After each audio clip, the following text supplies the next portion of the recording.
Hey everybody, it's Bob, and in this episode of Real Retail TV, you're going to learn about 6 holiday margin builders.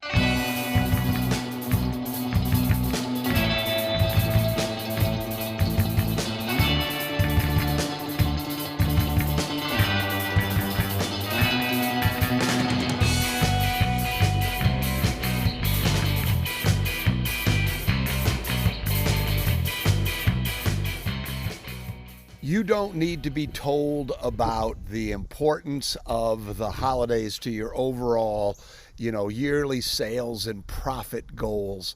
But when I talk to retailers, often margins are sort of an afterthought. Sales is the number that really makes people excited. And at the end of every month, in our Whizbang Retailers Facebook group, I ask, how are sales? I don't ask how are margins, but really when you start to think about, your profit picture, your margins are an absolutely critical number. So the holidays are a great opportunity for you to really build your sales and your margins, and that's what we're going to talk about here today.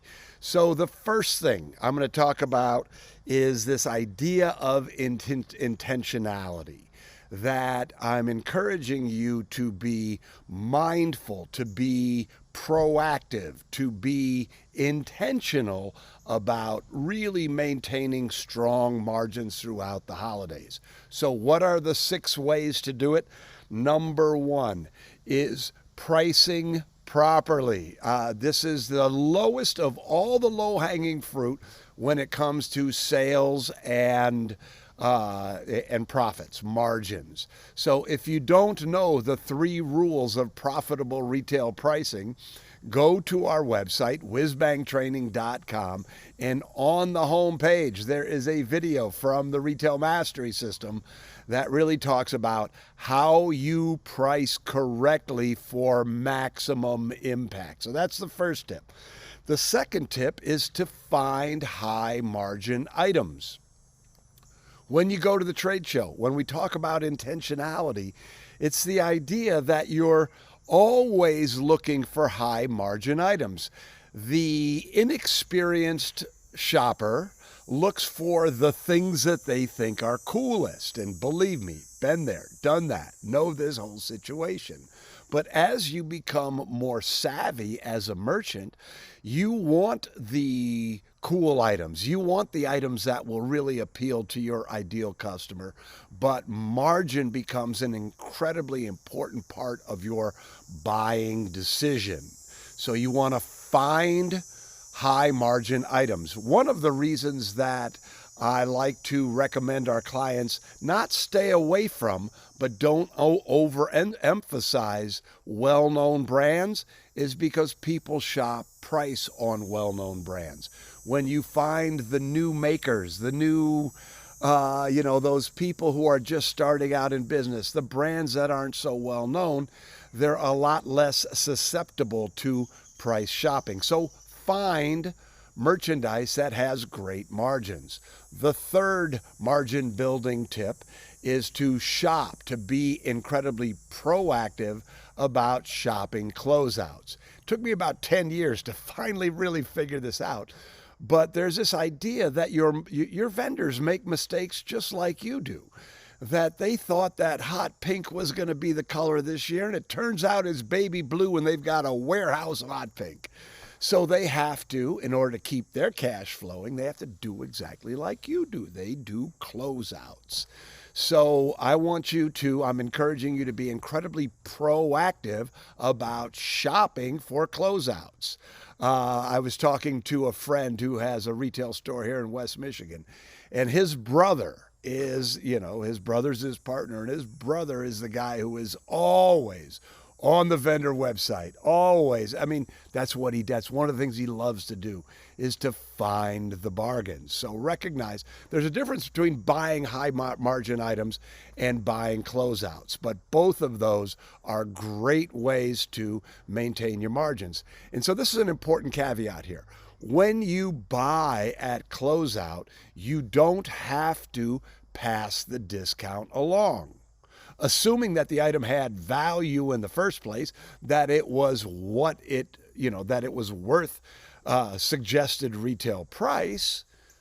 You don't have to mark it down. You can mark it down, but you can also keep it at full price and just make better margins. So that's the third thing. So now let's talk about how, now that you've found these high margin items and priced them correctly, how do you sell them? The fourth margin building tip is to sell more of those high margin items by displaying them correctly. Every store has its what I call hot spots. At the Mackinac Kite Company, at our old store in Mackinac City, there was one spot on the ceiling that any kite you put there sold like crazy, right? I mean, it was when you came into the store, it was right there to the right. People came into the store, they looked up on the ceiling because we had all the kites displayed there, and they saw it. And so what did we do?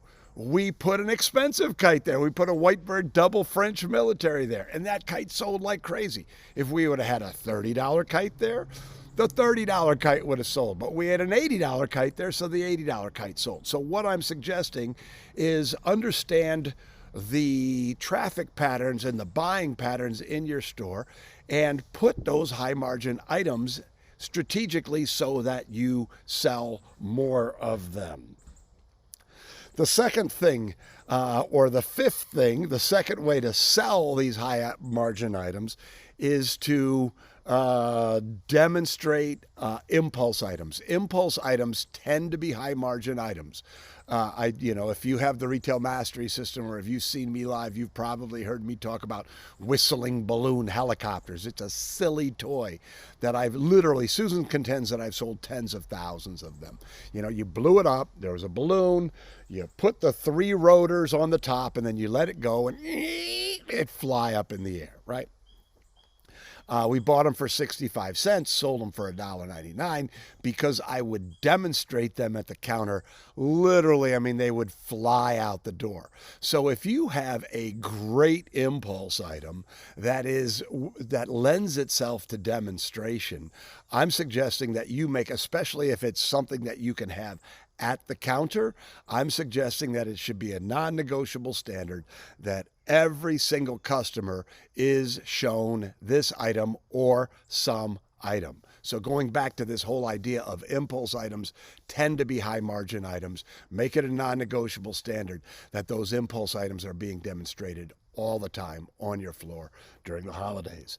And the final tip, the sixth tip, the third tip on how to sell it is bundles. Bundles are a great way to increase your margins, particularly if you take those closeouts and you build them with, build your bundles with closeouts. Because let's just think about this for a second. Let's say there is a widget that you would have bought for 10 and you would have sold it for $19.99, $20, and you were able to buy them at $5, the value of that item is still $20, right? That is the manufactured recommended price, MSRP. So, but you don't need to say, I got this for less money, therefore this bundle is less. No, bundles do not have to be discounted. The value of the bundle comes from the fact that it's a cool bundle.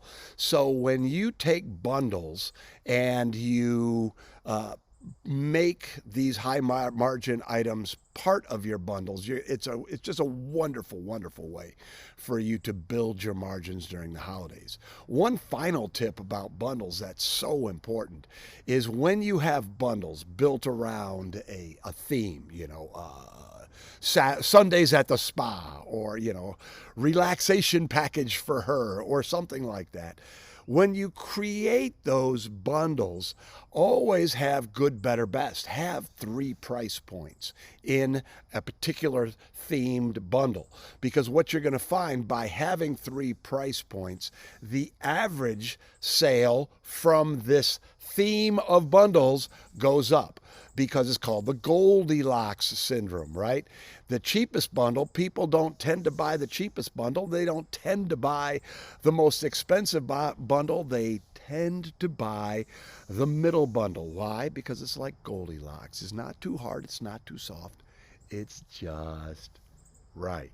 So this is another one of those pricing strategies that can make you an enormous amount of money.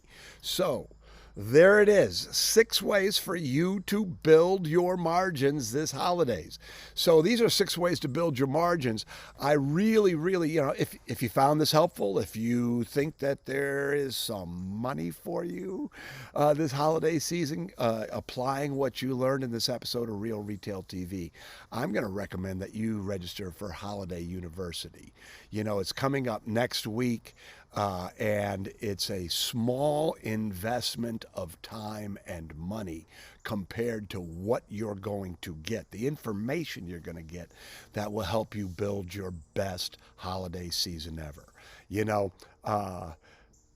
You want to go into this holiday season feeling confident, feeling correct. You want to have a plan. You want to know what you're doing so that you can, again, make this your best holiday season ever.